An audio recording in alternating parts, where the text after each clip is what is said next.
खुशामदीद खुदावंद यीशु मसीह के मुबारक और कुद्दूस नाम में एक बार फिर इस मुबारक सुबह में assembly of believer church India Panki की ओर से हम दूर और पास के सभी सुनने वालों को इस खास इबादत में वेलकम करते हैं। आइए इस इबादत का आगाज एक गीत से करेंगे। आपको अच्छा लगेगा। ये पुराना गीत है। अगर आप भी चाहें तो आप भी इस गाने में गा करके सहयोग कर सकते हैं। दूर और पास सब खेत तैयार है, खूब लहराता है अनाज। खेत के मालिक से है मेहनत भेज, मजदूर को खेत में आज। मालिक तेरी मेहनत करते भेज, मजदूर को खेत में आ, ताकि फसल काटी जावे, तेरे घर में पहुंचे सब। भेज जब शोभा बढ़ती जावे, भेज जब पैर चढ़ाओ, हुक्म दे जब शाम आ जावे, खलिहान में जमा हो। मालिक तेरे मेहनत करते भेज, मजदूर को खेत में आ, ताकि फसल काटी जावे, तेरे घर में पहुंचे सब। जल्दी कर के बाल है झुके बांध, जरीने पुलों को, ता जब शाम को तू घर लौटे, कामिल खुशी तुझको।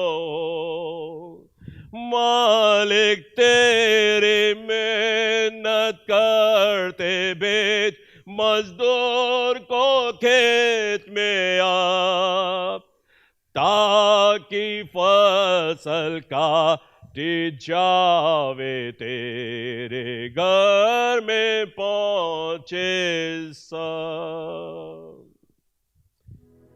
खुदावन यीशु मसीह, हम आपके निहायत शुक्रगुजार हैं इस बेहतरीन सुबह के लिए जो आपकी मोहब्बत में हमको हासिल हुई है। बहुत से लोग इस दुनिया में आज के दिन को देख सकते थे और देखना मांगते भी थे, लेकिन ऐसा मुमकिन नहीं हो पाया। हम उनसे किसी कदर बढ़कर नहीं हैं, लेकिन ऐ खुदावन, हम तेरे नाम को सराहते हैं कि तूने ये मुबारक मौका हम में से हर एक शख्स को बख्शा है। जितने लोग हमारे साथ इस इबादत में शरीक हो रहे हैं, आज खुदावन यीशु मसीह तेरी मौजूदगी का एहसास हम में से हर एक शख्स को पढ़ने वाला हो सके। हर एक शख्स तेरी पवित्र आत्मा की अगुवाई में आगे बढ़े, तेरे आत्मा के द्वारा छुआ जाए और हमारी जिंदगियां तेरे ही मुबारक नाम से आगे बढ़ने वाली हो सके। खुदावन यीशु मसीह, हम चाहते तेरा रूह पाक हम में से हर एक शख्स को अपनी गिरफ्त में ले ले, क्योंकि ये मिन्नत अपने निजात दहिंदा प्रभु यीशु मसीह के नाम से मांग लेते हैं। सुन लीजिए और कबूल भी कर लीजिए। आमीन। आइए खुदा के कलाम की एक इबारत को हम पढ़ेंगे और निकाल लीजिए किताब मुकद्दस में से प्रेरितों के काम उसका 2 अध्याय, उसके पहले पद से चंद एक आयात हम आपके खिदमत में पेश करना चाहते हैं। और यहां पे कुछ इस तरीके से लिखा हुआ है, जब पेंतिकुस्त का दिन आया तो वे सब एक जगह इकट्ठे थे। एकाएक आकाश से बड़ी आंधी की सी सनसनाहट का शब्द हुआ और उससे सारा घर जहां वे बैठे थे गूंज गया और उन्हें आग की सी जीभें फटती हुई दिखाई दी। और उनमें से हर एक पर आ ठहरी। वे सब पवित्र आत्मा से भर गए और जिस प्रकार आत्मा ने उन्हें बोलने की सामर्थ्य दी, वे अन्य अन्य भाषा बोलने लगे। आकाश के नीचे की हर एक जाति में से भक्त यहूदी यरूशलेम में रह रहे थे।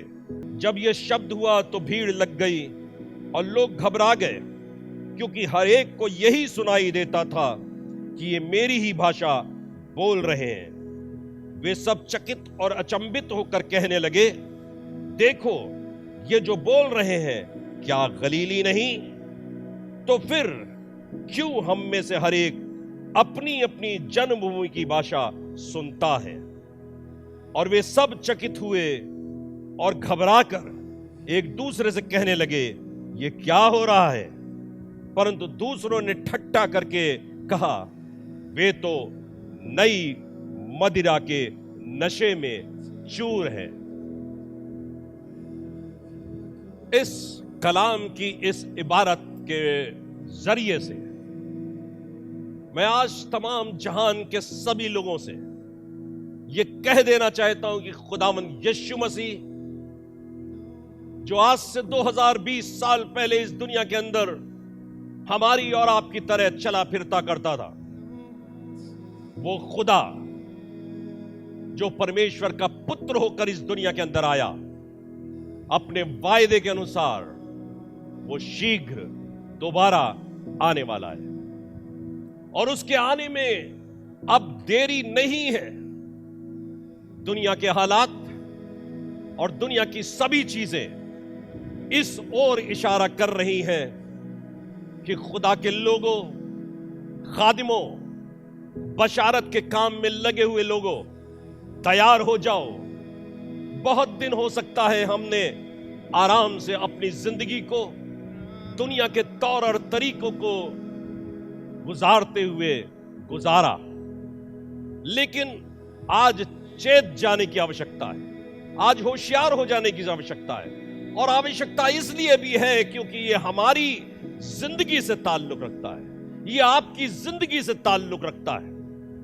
क्योंकि ये तो बात सबको मालूम है कि दुनिया हमारा घर नहीं और हमें एक दिन जरूर अपने बाप के पास, जिसने हमको इस दुनिया के अंदर इस दौर को पूरा करने के लिए भेजा है, जाएं ताकि अपने उन कामों का हिसाब दें जो हमने इस दुनिया के अंदर किए हैं। अभी तक हो सकता था दुनिया के ऐश और आराम ने, दुनिया की तमाम आकर्षित करने वाली चीजों ने, दुनिया की तमाम सुख और सुविधाओं ने हमारे ध्यान को भटका दिया होगा। हम परमेश्वर की सेविकाई को दूसरे दर्जे पर रखकर अपने तमाम कार्यों को करते रहे। लेकिन अब चेत जाने की आवश्यकता है, होशियार हो जाने की आवश्यकता है। खुदावंद यीशु मसीह अपने वायदे के अनुसार दोबारा इस दुनिया में आने वाला है। इस इबारत को पढ़ने के बाद खुदा का एक बंदा पतरस बहुत खूबसूरती से इसका बयान करता है। जब लोग उस वाकये को देख रहे थे अपनी आंखों से, तो पतरस उनके बीच में खड़ा होकर यूं कहने लगा, जो प्रेरितों के काम 2 अध्याय उसके 15वें पद में लिखा हुआ आपको मिलेगा। और यहां लिखा है, जैसा तुम समझ रहे हो ये नशे में है, क्योंकि ये नशे का वक्त तो नहीं है। और उसके आगे कुछ खुलासा तौर पर इस तरीके से कहता है कि अभी तो पहर ही दिन चढ़ा है, अभी तो मात्र दिन के 3 घंटे गुजरे हैं। क्या ऐसा विचार, ऐसी सोच कहीं हमारी और आपकी जिंदगी में पाई तो नहीं जाती? हम दुनिया की गफलत में कहीं सो तो नहीं गए? खुदा का बंदा हमको शिक्षा देना चाह रहा है। खुदा अपने कामों को वफादारी के साथ, ईमानदारी के साथ जल्दी से कर देने में दिलचस्पी रखता है। और इसीलिए खुदावंद यीशु मसीह ने इस दुनिया से जाते समय अपने चेलों से कहा, देखो मैं तुमको हरगिज यतीम नहीं छोड़ूंगा, तुमको अकेला नहीं छोड़ूंगा, लेकिन मैं एक मददगार दूंगा जो जमाने के आखिर तक तुम्हारे साथ रहेगा। ये जिंदगी का पूरा दिन जो अभी गुजरना बाकी है, पतरस बड़े दिलचस्पी के साथ और चेतावनी देते हुए बता रहा है, ये पूरा दिन अभी बाकी है। ये नशे का समय नहीं है, ये खुमारी में रहने का समय नहीं है, बल्कि जरूरत इस बात की है जिस काम की शुरुआत खुदा ने अपने इस फजल से की कि अपने रूह पाक को अपने लोगों के बीच में भेज दिया। उसी जोश पर आधारित होकर हमको सेविकाई को आगे बढ़ाने की आवश्यकता है, क्योंकि खुदा के खादिमों को सबसे पहले दूरदर्शी होना पड़ेगा, फोरसीइंग होना पड़ेगा। बहुत सी वो बातें जो दुनिया के लोग शायद देख नहीं पा रहे हैं, खुदा के खादिमों, बशारत के करने वालों, सुसमाचार के प्रचार करने वालों, तुमको देखने की आवश्यकता है खुदा के कलाम पर आधारित होकर कि फसल तो खड़ी पकी हुई है और मजदूर थोड़े हैं। खुदावन के कलाम में जब हम खुदावन यीशु मसीह की जिंदगी के बारे में पढ़ते हैं, जब इस दुनिया के अंदर वो जिंदगी गुजार रहा था, हालांकि वो वक्फा 2020 साल पुराना है, लेकिन खुदा की खुद की जिंदगी के अंदर कितना जज्बा पाया जाता था कि वो अपने कार्य को दिन ही दिन में पूरा कर लेना चाहता था, क्योंकि उसके कलाम में ऐसा भी लिखा हुआ है, वो रात आने वाली है जबकि कोई भी काम कर नहीं पाएगा। और इसीलिए खुदा के कलाम यूहन्ना रचित सुसमाचार उसके 7वें अध्याय के 37, 38 और 39 पद में कुछ इस तरीके से लिखा हुआ है, फिर पर्व के अंतिम दिन जो मुख्य दिन है, यीशु खड़ा हुआ और पुकार कर कहा, यीशु कौन है? हमारा मुबारक मुंजी खुदावंद यीशु मसीह, खुदावंदों का खुदावंद, राजाओं का राजा और प्रभुओं का प्रभु। उसके सामने हमारी क्या हैसियत? वो खुद खुदा मेहनत कर रहा है, काम कर रहा है, और वो चाह रहा है कि उस खिदमत के काम को जो उसके बाप ने उसे करने के लिए दिया है, अपनी जिंदगी के दौरान में उसे पूरा करे और सलीब पर जाकर कह दे कि पूरा हुआ। जो काम तूने मुझे करने को दिया था उसमें से एक भी मैंने रख ना छोड़ा, सब काम पूरा किया। लिखा हुआ है, वो पुकार कर कहने लगा, यदि कोई प्यासा हो तो मेरे पास आए और पिए। सबसे पहली बात तो यह है, आज इस दुनिया के अंदर इंसान जो जिंदगी गुजार रहा है, उसको यह पता ही नहीं कि दर हकीकत उसकी जिंदगी की, उसके शरीर की या उसकी आत्मा की आवश्यकता क्या है। उसकी आवश्यकता क्या है? हर एक शख्स जरूरत में जिंदगी गुजार रहा, लेकिन मालूम नहीं कि जरूरत है क्या। शैतान ने हमारे जहनों को इतना खराब कर दिया, अंधा कर दिया कि हम उस पर विचार ही नहीं कर पा रहे कि हमारी जिंदगी की जरूरत हम समझ पाए। और इसलिए खुदा कह रहा है, यदि कोई प्यासा हो तो पहले तो पता चले कौन प्यासा है, कौन प्यासा नहीं है। जब यही नहीं मालूम कि हम प्यासे हैं, तो कैसे यीशु मसीह के पास जाकर पानी को पिए? कैसे पता चलेगा कि यीशु के पास पानी मुहैया है? यह काम हमारा और आपका है कि हम लोगों को बताएं, उनकी जरूरत के बारे में बताएं, उनकी आवश्यकता के बारे में बताएं कि तुम्हारी जिंदगी की भूख को अगर कोई चीज मिटा सकती है तो वो है प्रभु यीशु मसीह के पास मुहैया, उसके पास पाया जाने वाला जीवन का जल। और आगे लिखा है, जो मुझ पर विश्वास करेगा। लोगों ने अपनी प्यास को बुझाने के लिए अगर कुछ थोड़ा बहुत समझ भी पाए, तो अपनी प्यास को बुझाने के लिए दुनिया की चीजों को इख्तियार कर लिया। शायद दुनिया की ये वाली चीज या दुनिया की ये वाली चीज हमको आसूदा कर देगी और मेरी प्यास को बुझा देगी। खुदा का कलाम शिक्षा दे रहा है, हमें बताने की आवश्यकता, उन्हें बताएं जैसे यीशु ने बताया, अगर तुम उस पर विश्वास करोगे तो जैसा पवित्र शास्त्र में आया है कि उसके हृदय में से जीवन के जल की नदियां बह निकलेंगी।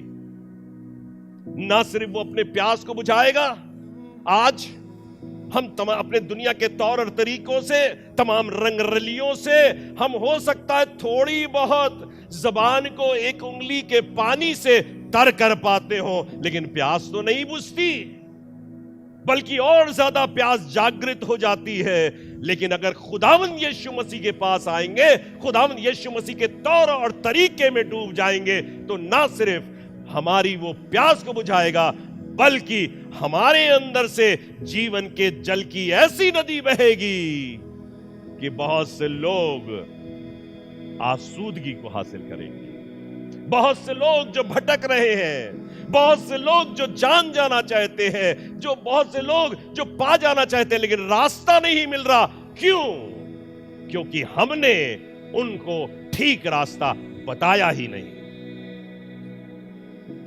फिर आगे लिखा हुआ है, उसने ये वचन उस आत्मा के विषय में कहा जिसे उस पर विश्वास करने वाले पाने पर थे, क्योंकि आत्मा अब तक उतरा ना था, क्योंकि यीशु अब तक अपनी महिमा को ना पहुंचा था। ये प्यास कौन बुझाएगा? ये प्यास बुझाएगा रूह पाक, पवित्र आत्मा।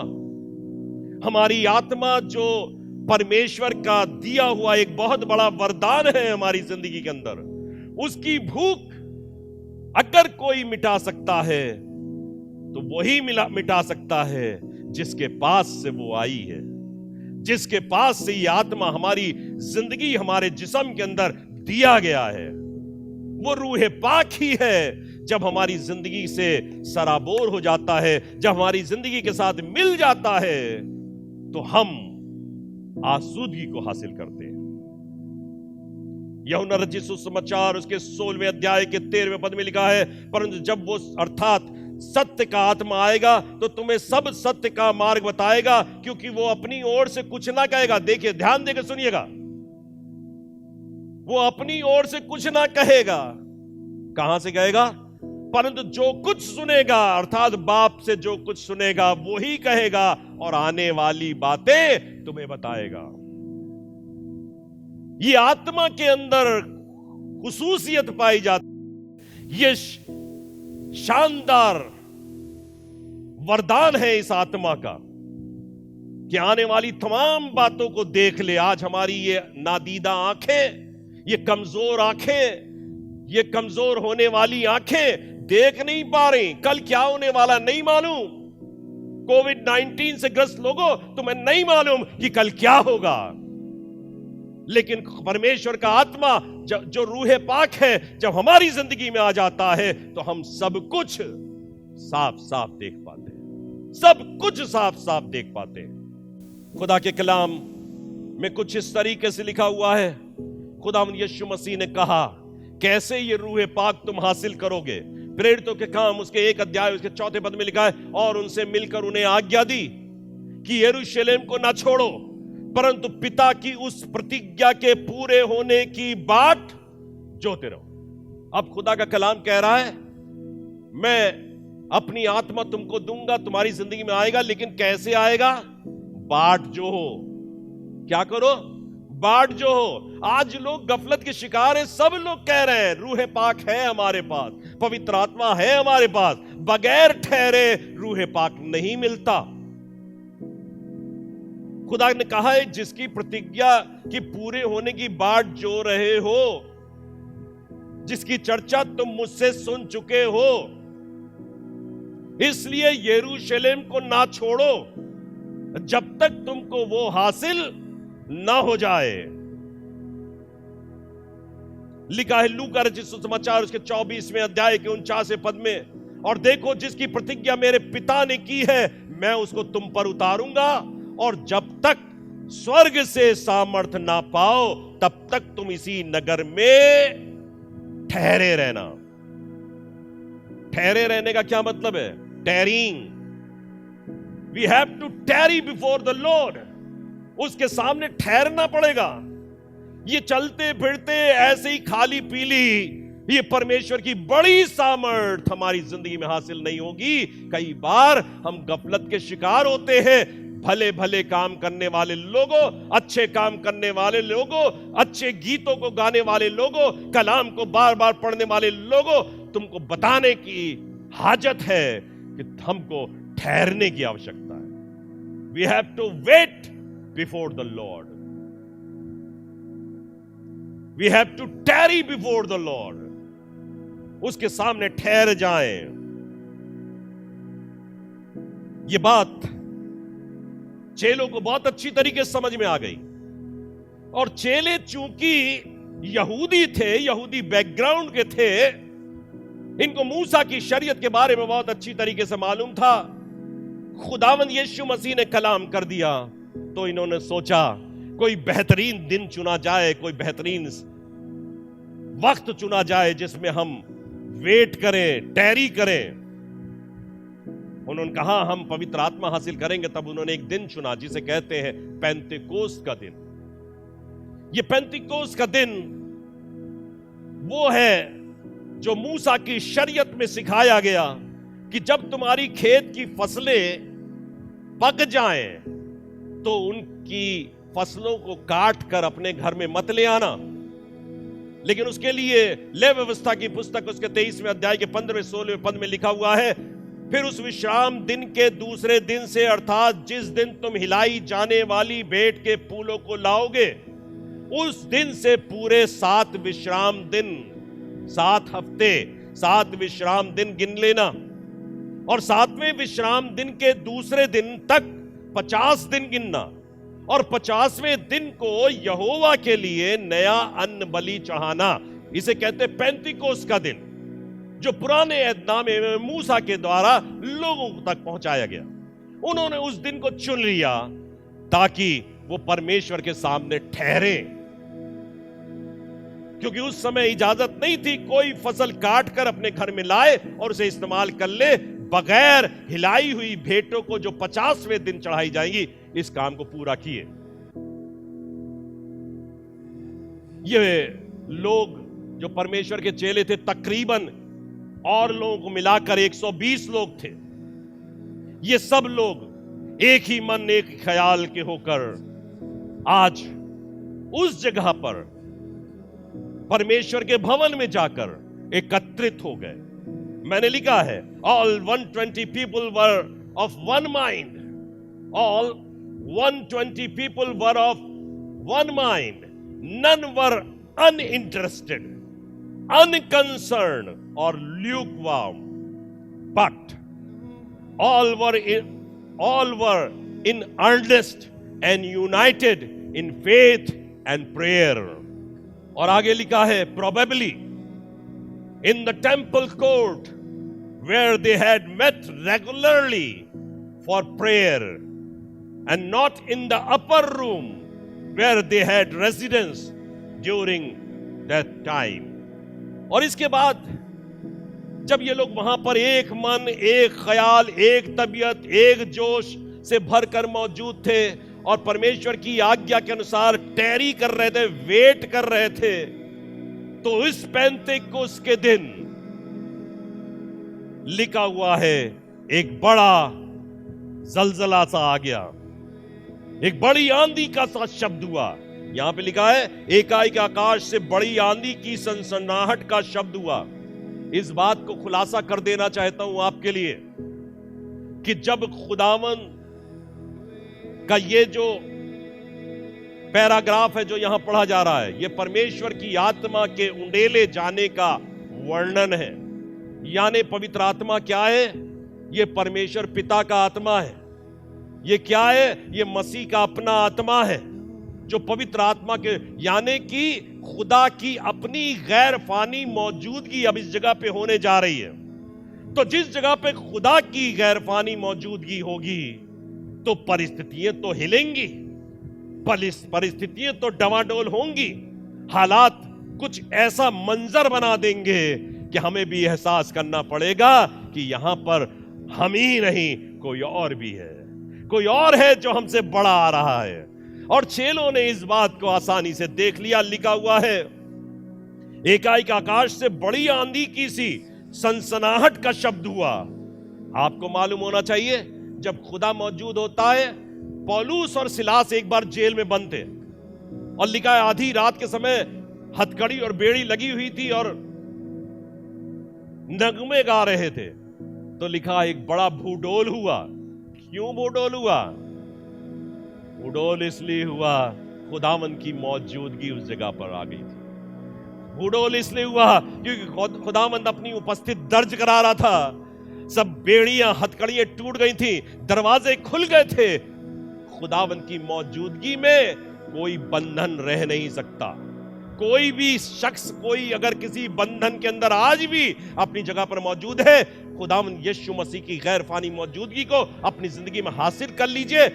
वेटिंग के द्वारा, टैरिंग के द्वारा, परमेश्वर के सन्मुख उपस्थित होने के द्वारा। याद रखिएगा, भूडोल आएगा लेकिन आपका कोई भी नुकसान नहीं होगा। दरोगा सोच रहा है सब कैदी भाग गए होंगे, दरोगा अपने आप को नुकसान पहुंचा रहा है। पौलुस कह रहा है अपने आप को नुकसान ना पहुंचा, हम सब यहीं पर हैं। एलिया जब इजबेल से और आहाब से बच करके जब वो नबियों को मरवा रही थी, एक जगह पर मौजूद है, एक गुफा के द्वार पर खड़ा हुआ है। और तब खुदा ने उससे दिशा निर्देश दी कि जाकर तू पहाड़ पर खड़ा हो जा और मैं तुझसे बातचीत करूंगा। तो पहला राजा उसके 19वें अध्याय के 11वें पद में लिखा है, एलिया निकलकर यहोवा के सन्मुख पर्वत पर खड़ा हो गया और यहोवा पास से होकर चला। पर्वत पर खड़ा है, यहोवा पास से होकर चला और यहोवा के सामने एक प्रचंड आंधी से पहाड़ फटने, ध्यान दीजिए, परमेश्वर की उपस्थिति से पहाड़ फटने और चट्टाने टूटने लगी। तो भी यहोवा उस आंधी में ना था। अभी तो सिर्फ बैंड बाजे बज रहे हैं, अभी तो दूल्हा बहुत दूर है, पीछे आ रहा है, लेकिन अगर जो आगे की सनसनाहट है वो पहाड़ को तोड़ रही है और जमीन चटक रही है। लिखा है प्रचंड आंधी से पहाड़ फटने और चट्टाने टूटने लगी, तो भी यहोवा उस आंधी में ना था। फिर आंधी के बाद बड़ा भूडोल हुआ, तो भी यहोवा उस भूडोल में ना था। 12वें पद में लिखा है, फिर भूडोल के बाद आग दिखाई दी, तो भी यहोवा उस आग में ना था। फिर आग के बाद एक दबा हुआ धीमा सा शब्द सुनाई दिया। मैं उसमें नहीं जाना चाह रहा हूं कि शब्द क्या है, लेकिन सिर्फ इस बात को बताना चाहता हूं, जब खुदा की मौजूदगी होती है तो चट्टाने तड़कती हैं, भूडोल आते हैं, आंधियां चलने लगती हैं। लोग इस बात के लिए तैयार नहीं होते। लोग कोई नहीं चाहते हमारी चट्टान तड़क जाए, हमारी जमीन घसक जाए। कोई नहीं चाहता पहाड़ दो हिस्से हो जाए और हम गिर जाएं, हम उसी में फना हो जाएं। एक समय का जिक्र मैं आपको बता देना चाहता हूं। सिनाए पर्वत पर खुदा ने मूसा को बुलाया और उससे कहा, मैं तुझसे बातचीत करूंगा। और लिखा हुआ है, तो वो पर्वत आग से धधक रहा था। वो पर्वत आग से धधक रहा था और मूसा ने खुदा से बातचीत करी। लोग क्या कहने लगे जब मूसा नीचे उतर कर आया, जब खुदा ने कहा जाकर मेरी कौम को देख, कहीं ऐसा ना हो वो पहाड़ के पास आ जाएं और वो मर जाएं। लोग क्या कहने लगे? लिखा है इब्रानियों की पत्री उसके 12वें अध्याय के 18वें 19वें पद के अंदर, तुम तो उस पहाड़ के पास जो छुआ जा सकता था, तुम तो उस पहाड़ के पास जो छुआ जा सकता था और आग से प्रज्वलित था और काली घटा और अंधेरा और आंधी के पास और तुरही के ध्वनि और बोलने वाले के ऐसे शब्द के पास नहीं आए। जा सकते थे, नहीं आए। जिसके सुनने वालों ने विनती की कि अब हमसे और बातें ना की जाएं, हमसे और बातें ना की जाएं। लेकिन आज खुदा कहता है, मेरे पास आओ, मैं तुम्हारी प्यास को मिटाऊंगा। तुम मेरे पास आओ, मुझको छुओ। उस पहाड़ को नहीं छू पा रहे थे, लेकिन मुझको छू सकते हो, मेरी जिंदगी को छू सकते हो। तुम अपनी प्यास को ठंडा, अपनी जबान को ठंडा कर सकते हो। पतरस ने कहा, और तब शानदार बात बताने जा रहा हूं आपको, बहुत शानदार बात, मजा आएगा आपको सुन करके। दूसरा पतरस को इसका 1 अध्याय उसके 21वें पद में लिखा है, क्योंकि कोई भी भविष्यवाणी मनुष्य की इच्छा से कभी नहीं हुई, पर भक्तजन, जब लोग कह रहे थे ये तो नई मदिरा के नशे में, तो पतरस कहने लगा, पर भक्तजन पवित्र आत्मा के द्वारा उभारे जाकर परमेश्वर की ओर से बोलते हैं। उभारे जाकर, we will be moved by the power of the Holy Spirit. You will be moved by the power of the Holy Spirit. अभी तक अपने जोर और अपने तैश में चलते रहे, अपने तरीकों से चलते रहे, लेकिन आवश्यकता यह है कि खुदा की आत्मा के चलाए चलो। You will be moved by His power. यूहन्ना 21:18 में लिखा है, मैं तुमसे सच सच कहता हूं, पतरस से, जब खुदावंद यीशु मसीह आसमान पर जा रहे हैं, जब तू जवान था तो अपनी कमर बांधकर जहां चाहता था वहां फिरता था, परंतु जब तू बूढ़ा होगा और अपने हाथ लंबे करेगा और दूसरा तेरी कमर बांधकर जहां तू ना चाहेगा वहां तुझे ले जाएगा। क्या मतलब है इसका? जहां तू ना चाहेगा। लोग समझ रहे पतरस बुढ़ा हो गया और अब बुढ़ा पतरस अब लोगों के अधीन हो जाएगा, अब लोग जैसा चाहेंगे चलाएंगे। नहीं, ये वाली बात नहीं है।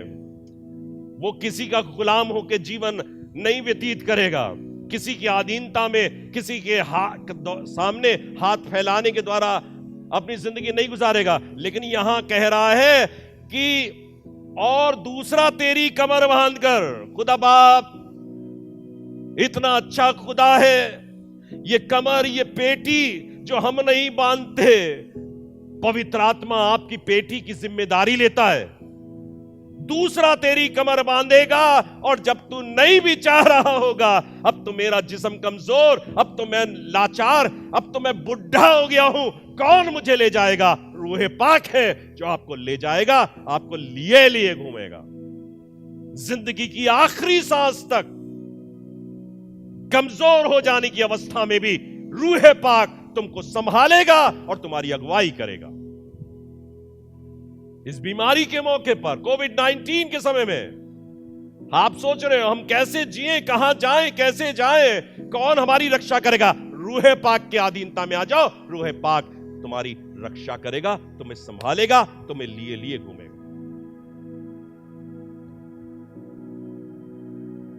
You will be driven by the power of the Holy Spirit. जो पवित्र आत्मा है, ये आपका अगुआ, ये आपका ड्राइवर बन जाएगा। आपको पता होना चाहिए, एक समय की बात है जो खुदा के कलाम में प्रेरितों के काम उसके 27वें अध्याय के 7वें पद में लिखा हुआ है कि जब पौलुस को एक जगह से दूसरी जगह जाना था और वो क्रेते में से होते हुए जा रहे थे, आंधी चल रही थी, तूफान चल रहा था, जहाज संभाले नहीं संभल रहा, सारा सामान उठाकर समुद्र में फेंक दिया गया, कश्ती टूटने लगी। पौलुस कह रहा है कि तुमको चाहिए था कि तुम वहां से बंदरगाह से अपने जहाज को ना खोलते, लेकिन चिंता नहीं करो, किसी चीज का कोई नुकसान नहीं होगा। तुम तो मल्लाहों पर एतबार कर रहे हो ना, तुम तो सरदार पर एतबार कर रहे हो ना, तुम तो पुलिस वालों पर एतबार कर रहे हो ना। लेकिन पौलुस कहता है मैं तो अपने खुदा पर ईमान रखता हूं, मैं तो अपने खुदा पर ईमान रखता हूं। लिखा है मल्लाहों ने उसे उठाकर अनेक उपायों से जहाज को नीचे से बांधा और सुरतस के चोर बालू पर टिक जाने के भय से पाल और सामान को उतार कर, सब सामान उतार दिया, तब क्या लिखा है? बहते हुए चले गए, बहते हुए चले गए। कौन रक्षा कर रहा है इस आंधी के समय में, इस तूफान के समय में? कौन रक्षा कर रहा है? खुदावंद खुदा, उसका रूहे पाक जिसने पौलुस की अगुवाई की है, वो रक्षा कर रहा है और उसके चलाए वो चलते चले जा रहे, और कोई नुकसान नहीं। आंधियों को आने दो, तूफान को आने दो, चट्टानों को तड़कने दो, बीमारियों को आने दो, महामारियों को आने दो, लेकिन खुदा के लोगों, अगर तुम खुदा पर ईमान रखते हो, तो खुदा अपनी रूह पाक के मार्फत से आज भी तुम्हें संभालने की क्षमता रखता है। उसकी रक्षा तुमको आज भी अपनी जगह पर, जिस जगह पे तुम रहते हो, वहां पर हासिल हो जाएगी। लिखा है खुदा के कलाम में, अब वो बता रहा है कि ये 120 लोगों पर तुम कह रहे हो ये नई मदिरा के नशे में है। नई मदिरा के नशे में नहीं है। प्रेरितों के काम उसका 2 अध्याय 33वें पद में लिखा है, इस प्रकार परमेश्वर के दाहिने हाथ से सर्वोच्च पद पाकर और पिता से वो पवित्र आत्मा प्राप्त करके जिसकी प्रतिज्ञा की गई थी, उसने ये उंडेल दिया है। उंडेल दिया है। खुदा के लोगों, आज रूह पाक की सहायता हमारे ऊपर उंडेल दी जानी है, हमारे ऊपर उंडेल दी गई है। Let it be shed forth upon all of you. Let it be shed forth upon all of you. हर एक के ऊपर उंडेल दी जाए, सुरक्षा उंडेल दी जाए, सहायता उंडेल दी जाए, रक्षा उंडेल दी जाए। आप देख सको खुदा अपने कामों को करना चाहता है। तीतुस उसके 3 अध्याय के 5वें और 6ठे पद में लिखा है, तो उसने हमारा उद्धार किया और ये हमारे धर्म के कारण नहीं। आज अगर ऐसा कुछ होने लगे, सुरक्षा मिलने लगे, सब चीजें बहुत अच्छी हो जाए, हम सोचेंगे शायद हमने बहुत अच्छे काम किए। We have done a very good work. हमारा प्रचार अच्छा, हमारा गाना अच्छा, हमारा संगीत अच्छा, हमारा कह देना अच्छा। नहीं, खुदा कहता है ये हमारे धर्म के कारण नहीं होता जो हमने आप किए, पर आगे ध्यान देके सुनिएगा, पर अपनी दया के अनुसार और नए जन्म के स्नान और पवित्र आत्मा के हमें नया बनाने के द्वारा होता है। जब पवित्र आत्मा हमारी जिंदगी में उतरता है, वो हमें नया बना देता है, वो अपनी नई सुरक्षा हमको देता है, इनायत करता है। लिखा है उसके आगे 6ठे पद में, जिसे उसने हमारे उद्धारकर्ता यीशु मसीह के द्वारा हम पर अधिकाई से उंडेल दिया है। हमारे ऊपर उंडेल दिया गया है और हमारा कर्तव्य ये है कि हम सारी दुनिया के लोगों के ऊपर उसी रूह पाक को उंडेले जाने का प्रचार कर दें, एक मन, एक ख्याल, एक तबीयत होकर। इब्रानियों की पत्री और उसका 1 अध्याय उसके पहले पद को अगर आप पढ़ेंगे तो वहां लिखा है, पूर्व युग में परमेश्वर ने बाप दादों से थोड़ा थोड़ा करके और भांति भांति से भविष्यवक्ताओं के द्वारा बातें करके, लिखा है आगे, आखिर करूंगा यहीं से, इन दिनों के अंत में हमसे पुत्र के द्वारा बातें की, जिसे उसने सारी वस्तुओं का वारिस ठहराया और उसी के द्वारा उसने सारी सृष्टि रची। आज के दिनों के अंदर ये दौर खुदाम यीशु मसीह के रूह पाक का है। आज रूह पाक को हमारी जिंदगी में काम करने दीजिए, क्योंकि रूह पाक के लिए खुदा ने क्या लिखा है? लिखा है ये कोई और आत्मा नहीं, ये मेरा आत्मा, मैं आत्मा तुम्हें दूंगा। आज खुदावंद यीशु मसीह हमको अपना आत्मा देता है और ये कार्य कुछ और नहीं, ये वो कार्य है, खुदा ये चाहता है, फसल तो पकी खड़ी है, काश के हम और आप तैयार होकर इस फसल को काटने वाले बन जाएं, इस फसल को परमेश्वर के उस भंडार में लाने वाले बन जाएं। बहुत से लोग आज भी दुनिया के अंदर धोखे के शिकार हैं, गफलत के शिकार हैं, उनको बताने वाला, बचाने वाला कोई नहीं। बचाएगा खुदाम यीशु का आत्मा, लेकिन हमारी जिम्मेदारी है कि हम उनको यीशु मसीह के पास तक ले आए, उनको बताएं तुम प्यासे हो, तुम्हारी दरकार तुम्हारे पानी से बुझेगी जो परमेश्वर प्रभु यीशु मसीह के पास पाया जाता है, और तुम ना सिर्फ अपनी प्यास बुझाओगे बल्कि तुम्हारे अंदर से जीवन के जल की नदियां बह निकलेंगी। आज लोग जानते नहीं, लोग समझ नहीं पा रहे हैं, यीशु मसीह की बाबत समझ नहीं पा रहे हैं। कौन बताएगा? हम बताएंगे, ताकि वो सब लोग यीशु मसीह के पास आ जाएं। आइए दुआ करें। जिंदा और जलाली खुदावंद यीशु मसीह, जितनों ने तेरे कलाम को सुना है, लोगों की जिंदगी की गहराई में उतर जाए। काश के हम में से हर एक शख्स यीशु मसीह के इस खूबसूरत कलाम को अपनी जिंदगी की गहराई में उतार ले। खुदावंद तुझसे मिन्नत करना चाहते हैं ऐ बाप, जबकि शैतान ने और इन बीमारियों ने लोगों को हताश और निराश कर दिया है, कोई उम्मीद उनके सामने नहीं रह गई, समझ में नहीं आ रहा वो क्या करे। लेकिन यीशु मसीह तू ऐसा उम्मीद का सरचश्मा है, लोगों की जिंदगियों के अंदर अपनी उम्मीद को भर दीजिए। इस प्रार्थना को मुबारक यीशु मसीह के नाम में होकर मांग लेते हैं और सब लोग मिलकर कहें आमीन। हम सब अपनी जगह पर जहां कहीं भी हैं खड़े हो जाएंगे और खुदावंद की दुआ में शामिल होंगे। आए हमारे बाप, तू जो आसमान पर है, तेरा नाम पाक माना जाए, तेरी बादशाहत आए, तेरी मर्जी जैसे आसमान पर पूरी होती है जमीन पर ही पूरी हो।